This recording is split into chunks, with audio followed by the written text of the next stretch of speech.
It was arguably the worst plague in medieval Europe, with a name that inspires dread. But where did it come from? Where did it go? How many did it kill? How do you deal with so many dead bodies at once? And above all, what was it like to die from the Black Death? I'm going to use the words of those who witnessed it firsthand to tell you, and pictures of modern plague victims to show you.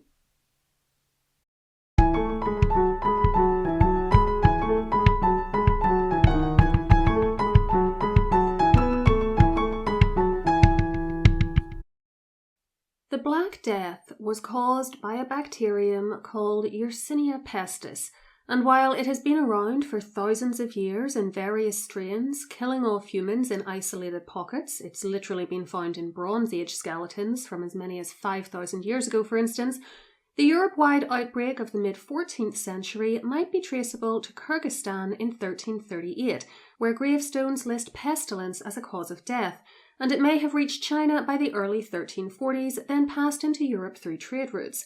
Its exact provenance is impossible to establish now, though, and future research might redefine this theory of its origins. Certainly, we know of no patient zero. It lived, and still does live, in fleas, which lived on rats or other animals, and that is how the disease would largely spread. The fleas would bite the rats, rabbits, dogs, or whatever else they were living on, infecting them and any other fleas which bit them too. Then, when the host died, the fleas on it would need a new host and might jump to a human. In the meantime, though, the rats in particular, because they're so small and can conceal themselves from humans more easily than larger animals, would be moving around, getting on a ship, getting into human dwellings, and ultimately carrying the infected fleas all over Europe. Once a population was infected, humans could of course pass the illness to each other as well, or pick it up from another infected animal by inhaling droplets coughed or sneezed into the air, or by the infection entering through a cut in the skin. Other modes of transport which have been suggested include infected grain and clothing, human fleas, and lice. There is a general consensus, though, that it was the rat population which was really driving the spread of it, at least initially. By the early 1350s, it had devastated the continent's population. What do I mean by devastate? Well, the word decimate is often used today to describe a huge loss or great destruction, but historically it meant to remove 10% of something, not to destroy it completely. The Latin word for 10 is decem. Europe would have been lucky if its population had quote-unquote only been decimated by the Black Death. Instead, it lost somewhere between a fifth and 2/3 of its people, depending on which estimate you look at. They differ widely, as you can tell, but even the more conservative among them equates to tens of millions of deaths in a population estimated to have been about 100 million before the outbreak. Still, there was considerable variance in mortality rates depending on where you were or what your job was. Author Andrew Doig, I'll leave his book, This Mortal Coil, A History of Death, linked below for you, writes that in Florence, Venice and Paris, half the population died, while Milan, Poland and the Basque Country got off relatively lightly. Primary sources indicate that doctors and priests were particularly vulnerable to infection, as they would interact with many sick people as they tried to tend to either their bodies or their souls, and it soon became difficult to even get one to come see you or your sick relative, as they were either dead themselves or too scared to go near the infected. Contemporary accounts help us to establish the Black Death's path of destruction. One of the most famous comes from Italian writer Gabriele de Mussis, who wrote of how infected bodies were used as biological weapons in 1346 at the Siege of Kaffa.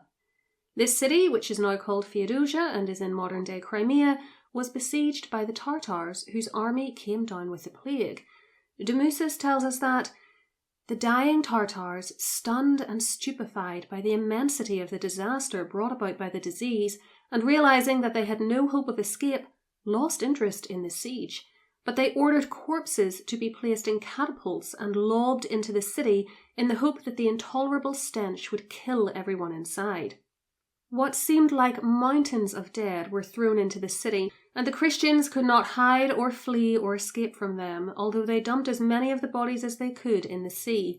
and soon the rotting corpses tainted the air and poisoned the water supply, and the stench was so overwhelming that hardly anyone in several thousand was in a position to flee the remains of the Tartar army.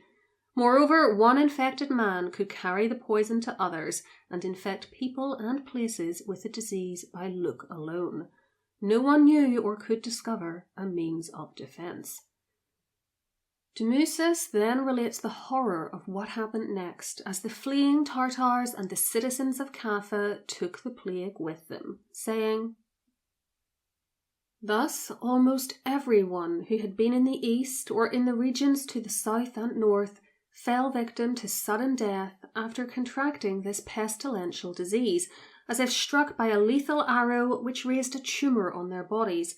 The scale of the mortality and the form which it took persuaded those who lived, weeping and lamenting through the bitter events of 1346 to 1348, the Chinese, Indians, Persians, Medes, Kurds, Armenians, Sicilians, Georgians, Mesopotamians, Nubians, Ethiopians, Turks, Egyptians, Arabs, Saracens, and Greeks, for almost all the East has been affected, that the last judgment had come. As it happened, among those who escaped from Kaffa by boat were a few sailors who had been infected with the poisonous disease. Some boats were bound for Genoa, others went to Venice and to other Christian areas. When the sailors reached these places and mixed with the people there, it was as if they had brought evil spirits with them. Every city, every settlement, every place was poisoned by the contagious pestilence, and their inhabitants, both men and women, died suddenly.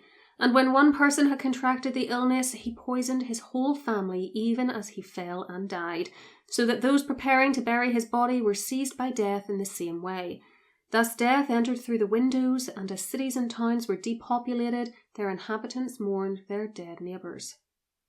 If the story about throwing bodies into Kaffa is true, this was an incredibly reckless action on the part of the Tartars, and one which potentially caused millions upon millions of unnecessary deaths, rather than keeping the pestilence confined to their own army.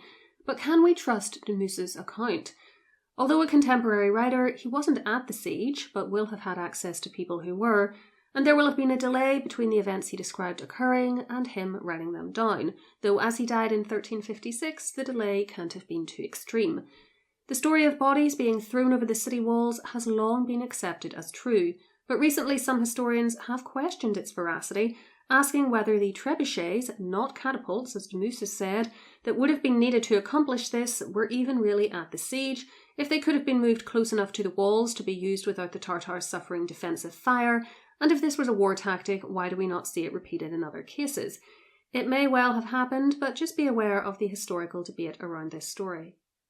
Even if Demus's story of hurling dead plague bodies isn't accurate, his claim that the pestilence travelled by ship is borne out by other sources. A Franciscan monk writing in around 1350 called Michel da Piazza tells us that, in October 1347, at about the beginning of the month, 12 Genoese galleys put into the port of Messina, which is in Sicily. The Genoese carried such a disease in their bodies that if anyone so much as spoke with one of them, he was infected with the deadly illness and could not avoid death. Pandora's box was now open, and from the Mediterranean the illness spread out and cut a deadly swathe through Europe and beyond. It was in France, Spain, Bavaria and southern Austria in 1348, then England and Ireland by the end of that year too, having entered England through the port of Bristol, according to numerous sources, though others prefer Dorset, before spreading to London and the north. In Ireland, Dublin seems to have been the entry point. In 1349 it was in Vienna and northern Germany, and by 1350 it was in Scandinavia and Scotland. It was a great leveller too. It didn't care how rich and famous you were, or how important to your country's political future. It killed the poor and the wealthy. Among them, Princess Joan of England, daughter of Edward III and Philippa of Hainaut, who died of it in 1348, aged 14, whilst on her way to marry Philip of Castile. Her father wrote to Philip's father soon after that, "With what intense bitterness of heart we have to tell you this. Destructive death, who seizes young and old alike, sparing no one and reducing rich and poor to the same level, has lamentably snatched from both of us our dearest daughter, whom we loved best of all as her virtues demanded. No fellow human being could be surprised if we were inwardly desolated by the sting of this bitter grief, for we are humans too. But we who have placed our trust in God and our life between His hands, where He has held it closely through many great dangers, we give thanks to Him that one of our own family, free of all stain, whom we have loved with our life, has been sent ahead to heaven to reign among the choirs of virgins, where she can gladly intercede for our offences before God Himself.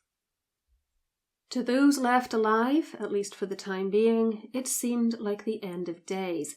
In Kilkenny, Ireland, the chronicler John Klyn wrote a diary of his experiences of the Black Death in 1349.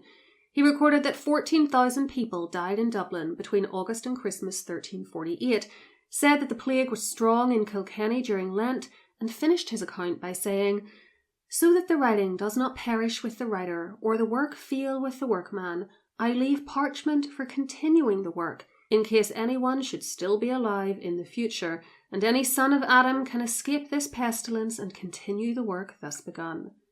On the original manuscript, there is a note after Klyn had finished writing saying, "Here it seems the author died." We don't know if the plague got him, but it doesn't seem unlikely, does it? What were the symptoms, though, and why is this plague known by various names, such as bubonic plague and the Black Death?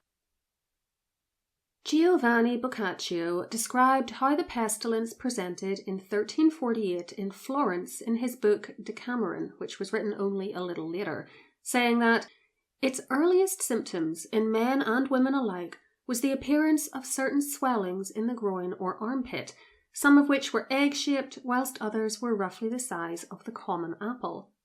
Sometimes the swellings were large, sometimes not so large, and they were referred to by the populace as gavuccioli.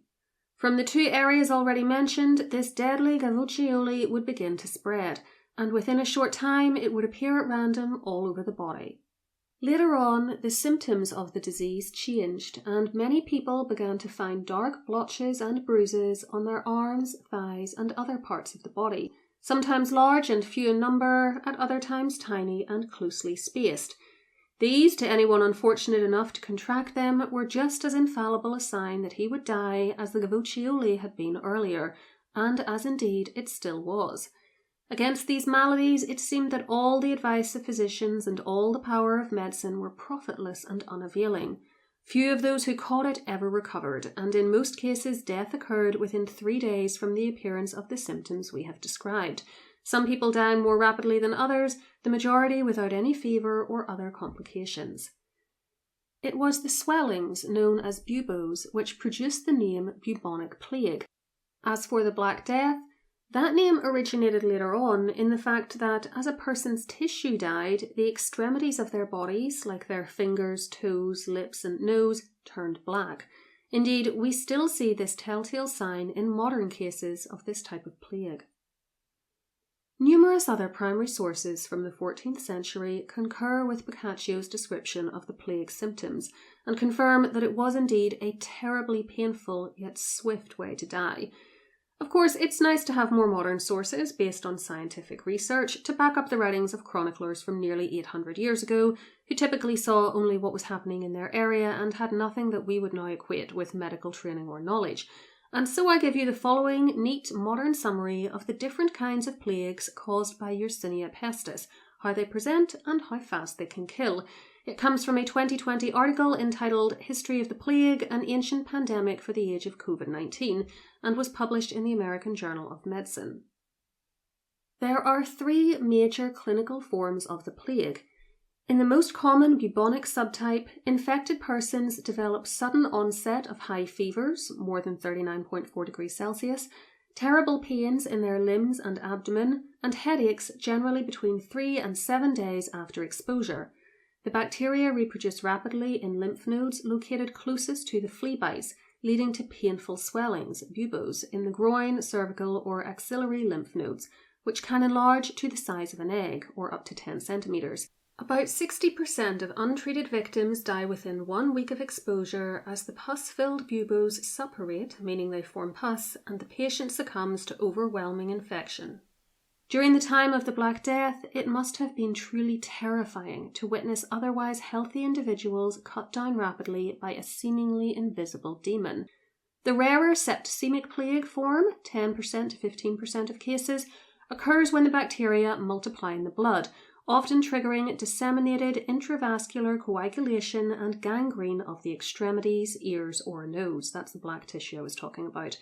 Finally, the infrequent fulminant pneumonic plague syndrome represents the only form with human-to-human transmission, as inhalation of aerosolized droplets, much like coronavirus transmission, from infected patients or even cats leads rapidly to hemoptysis and death.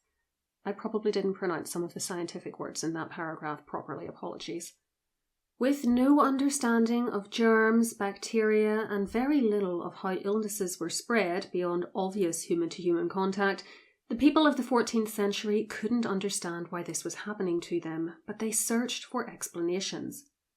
Giovanni Boccaccio tells us that in Florence, some say that it descended upon the human race through the influence of the heavenly bodies, others that it was a punishment signifying God's righteous anger at our iniquitous way of life. In Padua, infected people, living and dead, as well as houses and clothing were blamed. Michel da Piazza recognized what we would now call pneumonic plague when he noted that it could be passed from person to person, saying, "Breath spreads the infection amongst those speaking together." This obviously made crowded towns and cities particularly lethal. Certain groups were made scapegoats of as well, with Jewish people tortured and killed, having been accused of poisoning wells and rivers.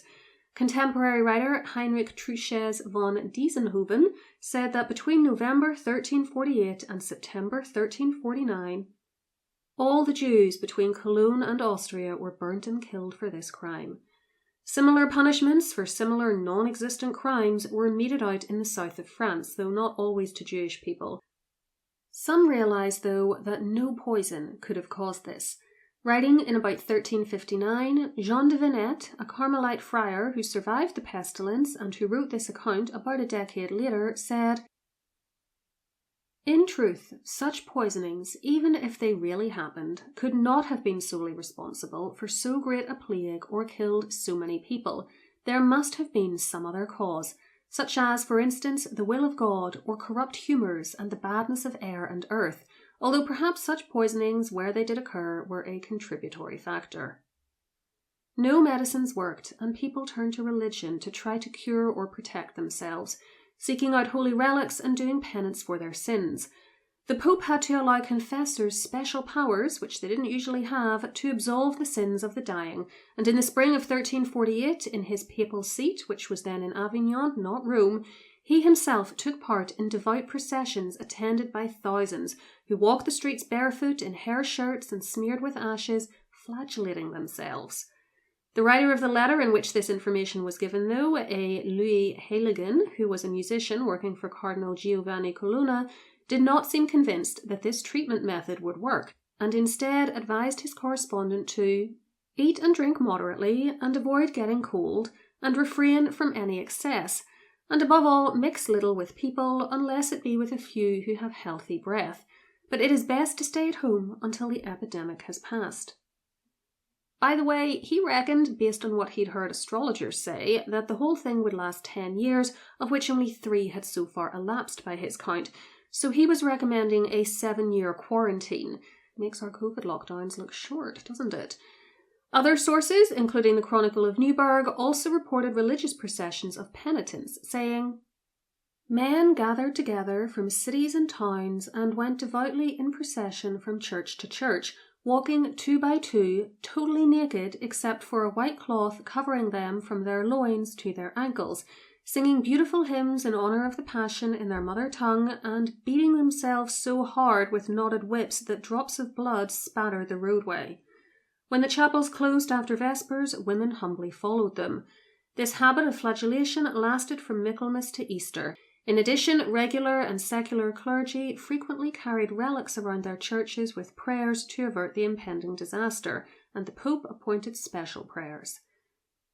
Still, the deaths carried on, and with such extreme mortality rates, desperate measures had to be taken, both to deal with the dying and to deal with their corpses afterwards.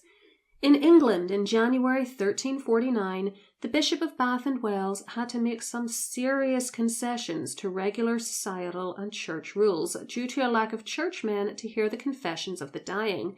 He informed the clergy of his diocese that the contagious pestilence, which is now spreading everywhere, has left many parish churches and other benefices in our diocese without an incumbent, so that their inhabitants are bereft of a priest.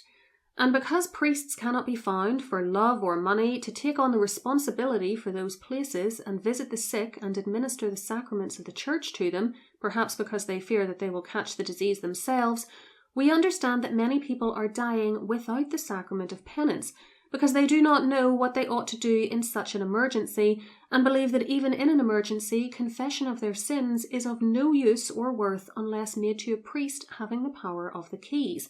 Therefore, desirous as we must be to provide for the salvation of souls and to call back the wanderers who have strayed from the way, we order and firmly enjoin you, upon your obedience, to make it known speedily and publicly, either in person or through someone else, to everybody, but particularly to those who have already fallen sick, that if when on the point of death they cannot secure the services of a properly ordained priest, they should make confession of their sins, according to the teaching of the Apostle, to any lay person, even to a woman if a man is not available.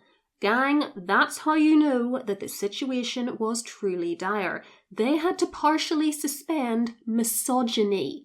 They had to admit, oh, actually, women could do that. What do you think it would take nowadays to get that kind of suspension around the world? Thoughts below. Anyways, as well as having to relax the rules around confession, normal funeral and burial procedures often had to be dramatically altered as well. This is how Giovanni Boccaccio described the situation in Florence. Such was the multitude of corpses, of which further consignments were arriving every day and almost by the hour at each of the churches, that there was not sufficient consecrated ground for them to be buried in, especially if each was to have its own plot in accordance with long-established custom. So when all the graves were full, huge trenches were excavated in the churchyards, into which new arrivals were placed in their hundreds, stowed tier upon tier like ship's cargo, each layer of corpses being covered over with a thin layer of soil till the trench was filled to the top. Louis Heiligen tells us that the plague arrived in Avignon in September 1347 and half the population died. In fact, so great were the numbers of dead that the Pope had to pay for a field near Notre-Dame des Miracles to be bought and used as a mass grave, and by the 14th of March 1348 it contained 11,000 bodies. This was in addition to the many thousands buried in other local cemeteries. Even getting the dead to the graves was a challenge, though, for the deceased's family members were either already dead or had fled. So Heiligen says, "When they are dead, boorish yokels from the mountains of Provence, poor half-naked men with no finer feelings, will come, and, assuming they are paid enough, will carry the dead to burial. Neither kinsmen nor friends visit the sick. Priests do not hear the confessions of the sick or administer the sacraments to them. Everyone who is still healthy looks after himself. So it happens every day that a rich man is carried to his grave by these ruffians, with just a few lights and no mourners apart from them, for while the corpse is going along the street, everyone else hides away indoors. But these wretches do not escape, for they too die within a short time, infected by the contagion as well as oppressed by want." In Paris, according to Jean de Venette, the mortality was so great that for a considerable period more than 500 bodies a day were being taken in carts from the Hôtel Dieu in Paris for burial in the Cemetery of the Holy Innocents. The Great Chronicle of France, kept by the monks of Saint-Denis in Paris, put the death toll even higher, estimating that 800 a day died in the city and 50,000 in the course of 18 months. Elsewhere, the Chronicle of Neuburg says that the contagious plague came in due course to Vienna and all its territories, and as a result, countless people died and scarcely a third of the population remained alive. Because of the stench and horror of the corpses, they were not allowed to be buried in churchyards, but as soon as life was extinct, they had to be taken to a communal burial ground in God's Field outside the city, where in a short time 5 big deep pits were filled to therein with bodies.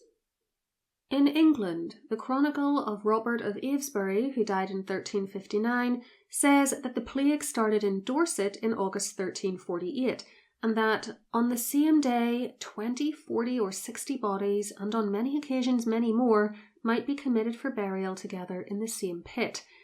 He adds that after it progressed to London, it grew so powerful that between Candlemas, that's the 2nd of February 1349, and Easter, 12th of April, more than 200 corpses were buried almost every day in the new burial ground made next to Smithfield, and this was in addition to the bodies buried in other churchyards in the city.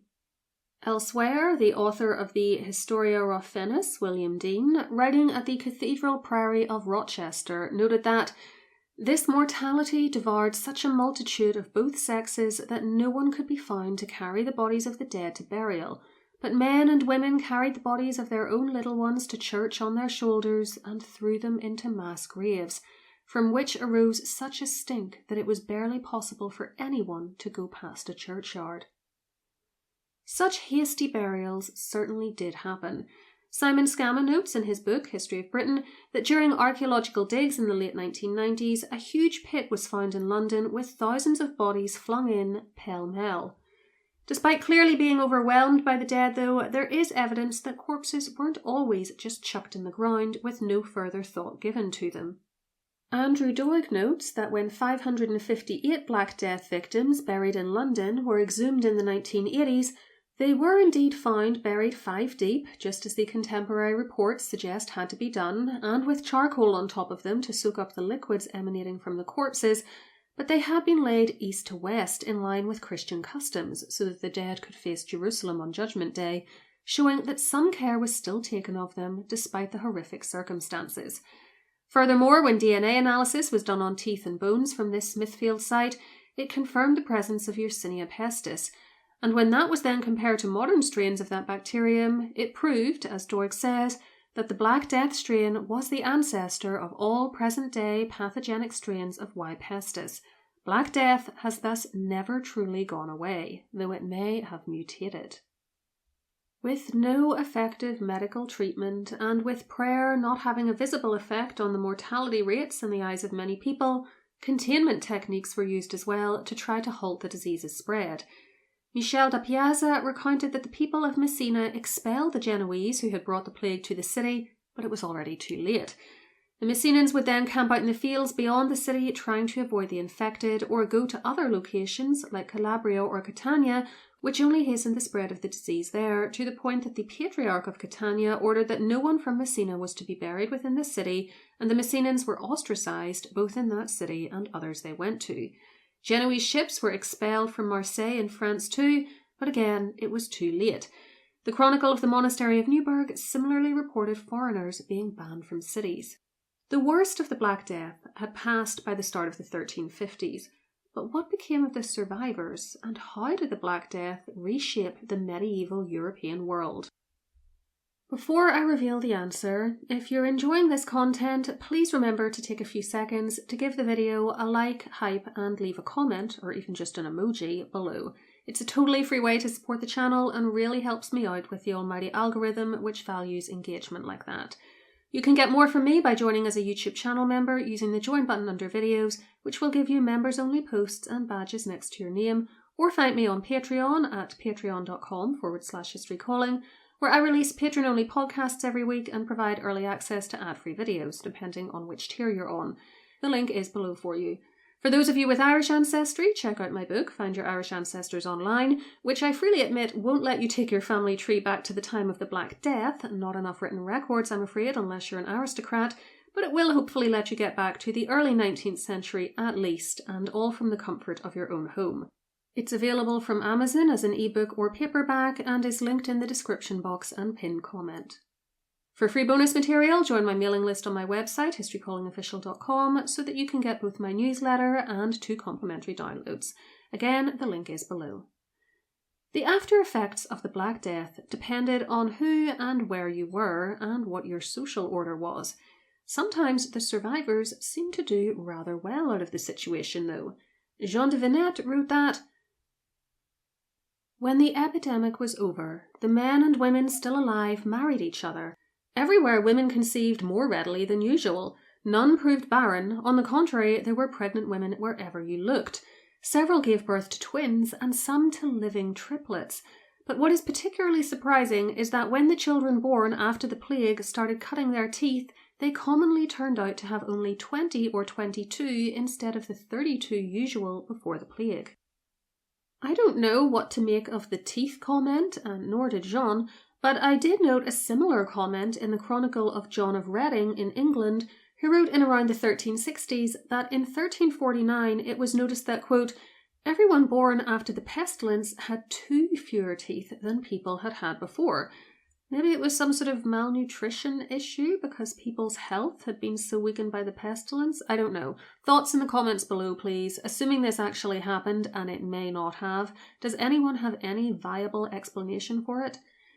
De Venette went on to talk about the other societal and economic shifts, saying that prices went up for household goods and food as well as labour, though there was no shortage of houses themselves, but rather a glut because of how many had been left empty by all the deaths. Compare this to England, where the eulogium written at Malmesbury Abbey in the 1350s said that most of the women who survived remained barren for many years. If any did conceive, they generally died along with the baby in giving birth. Also depressing the birth rate in the long term were the continuing outbreaks of plague. Though not matched by the Black Death in terms of mortality rate and ferocity, the pestilence continued into the 18th century and could still be devastating to a particular city or area. Doig tells us that it struck Venice 22 times between 1361 and 1528, then killed another 50,000 people in 1576-7. It famously hit England in 1665 into 1666, and I'll leave my video all about how the village of Eyam, known as England's plague village, dealt with the outbreak at that time, linked below for you. The last major European outbreak was in Marseille in 1720, and in England the effects of population recovery were not really felt until the 16th century, partly because of these continued outbreaks. Why did it fade in Europe after this, though? Well, there are lots of hypotheses, from quarantine procedures at ports to prevent illnesses spreading, to better rat poisons to keep their numbers under control, to climate changes which affected rats' migratory patterns. Probably it was a combination of factors. As for why Yersinia Pestis doesn't cause such deadly outbreaks in the modern era, despite still existing, and for the record, it did kill 584 people between 2010 and 2015, I think this can be partly attributed to modern medicine, and partly to a world population that, in developed countries at least, is better fed and healthier than our medieval ancestors, who could be malnourished and weakened from having to fight the effects not just of intermittent famines, but also of other diseases like smallpox and measles, which have been largely either wiped out or brought under control through 20th and 21st century vaccine programs. I'll also leave my video on how humans eradicated smallpox linked below for you. Improved house building and hygiene practices surely also played a part. It is typically harder for rats to get into our homes in the Western world nowadays, for instance. A general improvement in economic power for the lower orders was also felt across the continent after the Black Death. The eulogium said that, by the time the plague ceased at the divine command, it had caused such a shortage of servants that men could not be found to work the land, and women and children had to be used to drive ploughs and carts, which was unheard of. Also in England, the Historia Rufinus said that there was such a shortage of servants, craftsmen and workmen, and of agricultural workers and labourers, that a great many lords and people, although well endowed with goods and possessions, were yet without all service and attendance. Such a shortage of workers ensued that the humble turned up their noses at employment and could scarcely be persuaded to serve the eminent unless for triple wages. Instead, because of the doles handed out at funerals, those who once had to work now began to have time for idleness, thieving and other outrages, and thus the poor and servile have been enriched and the rich impoverished. As a result, churchmen, knights and other worthies have been forced to thresh their corn, plough the land and perform every other unskilled task if they are to make their own bread. You'll have to forgive me if I'm not too worried about the wealthy who had survived the plague having to actually fend for themselves instead of paying the lower orders peanuts to do all the manual labour for them. I hope it made some of them appreciate their servants, when they were able to hire any that is, all the more. Gang, I could go on and on reading you broadly similar accounts of the Black Death and its aftermath drawn from all over Europe, but I'm going to stop here as I think the selection I've given provides a good overview of this medieval disaster, from its causes to its geographical path, its symptoms, its name, and its immediate aftermath. If you'd like to learn more about it from original sources, I recommend you look at a book called The Black Death by Rosemary Horrocks, which is a huge selection of annotated primary sources drawn from all across the continent and which is freely available online. I'll leave it linked below for you, and it's where I found a lot of the contemporary accounts that I shared with you here, and yet I really only scraped the surface of what the book has to offer. I hope you found this summary of the Black Death interesting. Let me know in the comments below if you think we would handle an outbreak like the Black Death better today than our medieval forebears did, or just differently. I thought that would be an interesting topic for discussion given that we all have experience of going through a global pandemic now, albeit one that actually had a much, much lower mortality rate. For more on this topic and the long-term, very long-term in fact, effects of this illness, see my video all about how the Black Death affects you. Yes, you sitting here in the 21st century. I hope it doesn't freak you out too much. Until next time all, keep learning.